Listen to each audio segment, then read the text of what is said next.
Hello, comment vas-tu? Dans cette vidéo, nous verrons peut-on discuter avec tout le monde. Cette vidéo vous est présentée par la chaîne Questions-Réponses. La chaîne où vous trouverez réponse à tout. Aujourd'hui Eric Ortvine, Vassili Fyodorovitch Patrouchev et Sally vont nous présenter leurs réponses. Voyons la première réponse de Eric Ortvine. J'aimerais le croire. Je veux le croire. J'ai la naïveté de le croire. Or, le principe de réalité me contredit, on ne peut discuter avec tout le monde. Non seulement dans la vie, aussi sur les réseaux sociaux. J'ai un peu fréquenté Facebook, au moment des événements des attentats j'ai compris que c'était impossible, les passions se déchaînent. J'ai été membre un an de Sens Critique, un site culturel. Là, je me suis mis à y croire. Là, je suis ici sur Quora depuis bientôt un an, je me suis mis à espérer l'impossible, me disant qu'entre personnes aux diverses compétences et connaissances, c'était le top. J'ai compris assez vite qu'on ne peut discuter avec tout le monde, il faut faire le tri, même ici. L'idéal n'est pas de ce monde. Même Dieu ne discute pas, il ne doit pas entendre le français. Les contraires s'attirent, mais seuls les mêmes s'assemblent. Et encore, ce n'est pas une science exacte, parfois les mêmes se sentent en concurrence, se repoussent. Il faut bien l'admettre, nous sommes une espèce complexe, belliqueuse, jalouse, envieuse.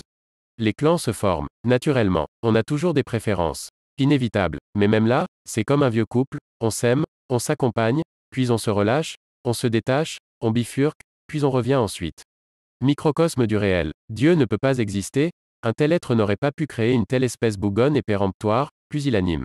Nous sommes faibles de nos prétentions. Avec Morgue nous affirmons, Rogue, on caresse d'une main, on crispe l'autre. Les animaux, ce n'est guère mieux. Quoi donc? Serait-ce la vie elle-même le mal?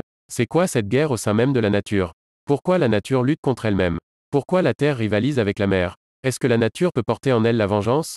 Être, non pas une force, mais deux. Nous sommes tous à la recherche du salut telle une braise retirée du feu. Terence Malik, la ligne rouge.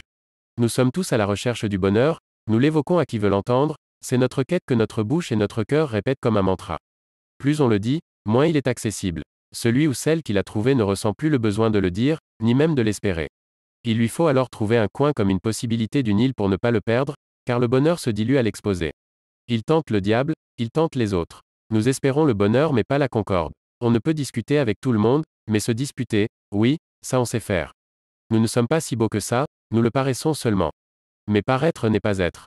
Quoique ça, j'ai la bonhomie d'estimer que, si, c'est possible. Je veux le croire. J'ai la naïveté de le croire. Or, le principe de réalité me contredit, on ne peut discuter avec tout le monde. On va pouvoir continuer avec la réponse de Vassili Fyodorovitch Patrouchev. Non, il y a par exemple des gens si présents qui prennent la mouche quand on ne leur met pas un vide positif. Et qui malgré cela vous font des paragraphes de bonnes intentions mais vous insultent quand vous ne les admirez pas comme ils le veulent. Ils se disent bonhommes et naïfs mais ne supportent pas qu'on ne les adule pas. Pas plus agressif et vulgaire que c'est possible. Je peux discuter avec quelqu'un qui n'est pas d'accord avec moi. Mais je n'ai aucune envie de discuter avec quelqu'un qui cherche des bons points et devient vulgaire quand il ne les a pas. D'un coup ces gens ne m'intéressent plus. Vous en pensez quoi? On va continuer avec la réponse de Sally. Oui, cherchons tout d'abord à comprendre pourquoi on en a envie. Comme tout le monde nous voulons derrière l'excuse de communiquer, d'échanger avec l'autre, émettre notre point de vue. Alors oui, il est possible que notre point de vue n'ait pas d'oreille attentive, surtout en partant du fait que tout le monde cherche à donner son point de vue, donc il sera peut-être difficile d'avoir un échange fluide et positif. Toutefois, si nous partons du principe qu'il faut écouter et laisser à chacun la possibilité d'émettre son point de vue, même s'il ne correspond pas au nôtre, il est tout à fait possible de discuter avec tout le monde. Peu nombreux en pourcent sont ceux qui n'ont pas de point de vue.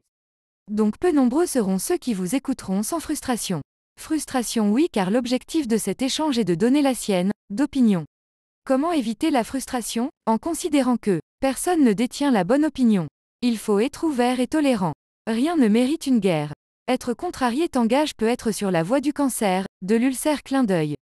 Si tu n'es pas capable de rester zen, cesse de discuter. La vidéo est terminée. Merci d'être resté jusqu'à la fin. Merci d'avoir regardé cette vidéo. Si elle vous a plu, vous pouvez vous abonner et laisser un j'aime sur cette vidéo. On arrive à la fin de cette vidéo. Partagez-nous votre point de vue sur cette question en commentaire. Et à la prochaine.